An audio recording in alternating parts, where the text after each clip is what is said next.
If you are visiting the Southern California State Forest, be sure to stop in at the headquarters. It's on Highway 59, just west of Eagle. They got an amazing display here. They got great people and lots of information.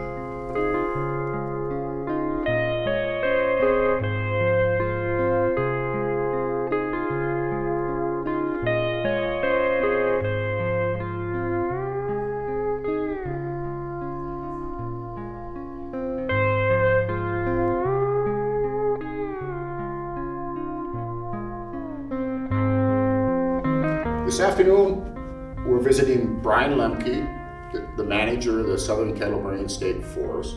Brian, what is your official title?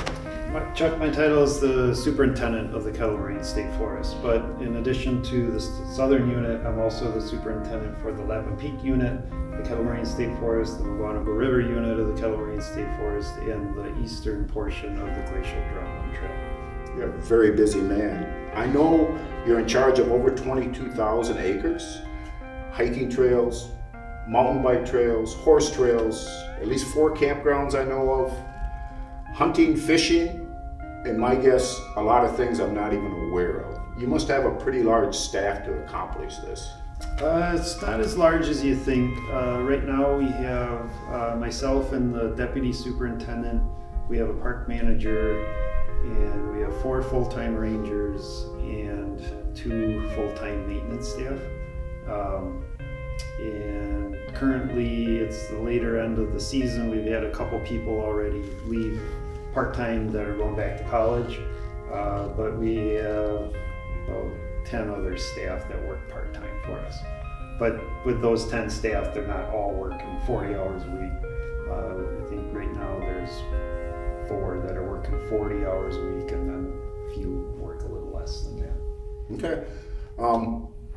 I've been playing and exploring the Southern California State Forest longer than I'd like to admit. I can recall when there was a substantial staff to maintain all the trails. You even had your own maintenance department for your equipment. What changed through the years to lower your staff to such a low level?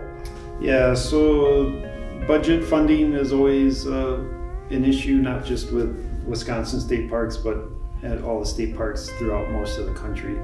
I came to the Southern Unit in 2001, and when I got here, we had 5 full-time maintenance staff. 1 was a full-time mechanic. We had a full-time naturalist, and we had 2 visitor service associates, and all those positions are now gone. They're all gone? Well, the 5 maintenance is now 2, and the park manager position came out of one of the visitor services positions, but 3 full-time maintenance, 1 visitor service, and the naturalist position is gone. Wow.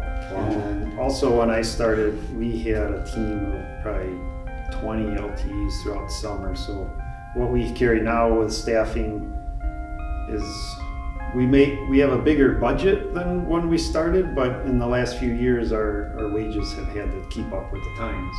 So we're having less staff with the same amount of dollars. So yeah, it doesn't go as far as it used to. It never does now.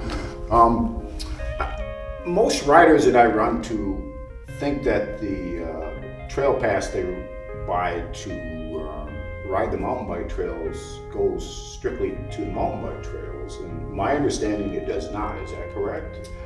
That's correct. My understanding is the same way. So we have a sticker account, trail pass account, camping account, and any of those that are sold at any of the parks kind of just goes into a big fund in Madison, because we're a state park system. So all the money we make here, we don't get to keep. There's probably 3/4 of the parks in Wisconsin that wouldn't be here if it wasn't a system like that, because they don't make enough money to operate. To even operate. Yeah. Right. So all the monies go out. However, it's divided by the management, the leadership in the parks program. They decide who gets what, and that's where it goes. Okay. I run into riders all the time, and one of the questions they always ask me is, why can't we charge an extra $5 trail pass fee that would go strictly to the mountain bike trails and just use that money to maintain and work on the mountain bike trails. Is that something that is possible? Currently, I would say no. I don't want to ever say nothing's not possible, but it wouldn't be possible without legislative approval.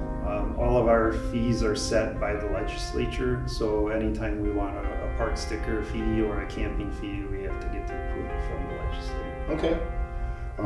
My suggestion to that person, we do have some volunteer organizations that do a lot of work on the trail, or even if they don't want to give $5, that hey, can you give 20 minutes and just come out and help work on the trails.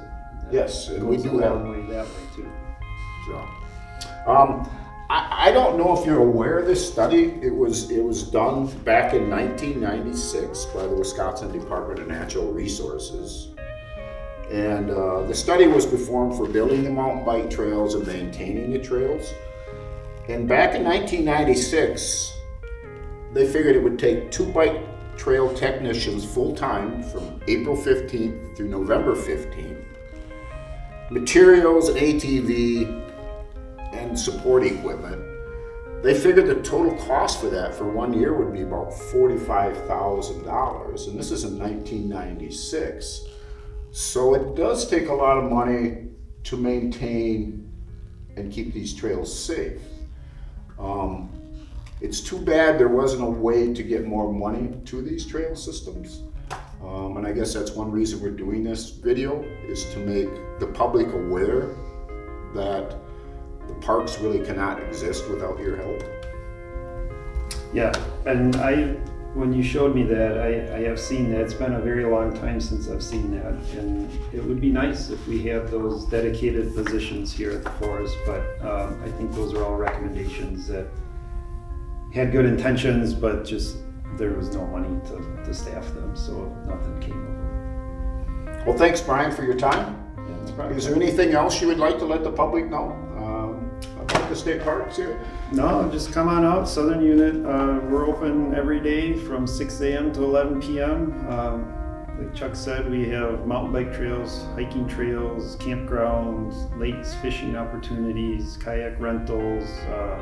At the Lapham Peak unit in the winter, when we don't have regular snow, they make snow up there, so there's skiing available for most of the winter up there. So check it out.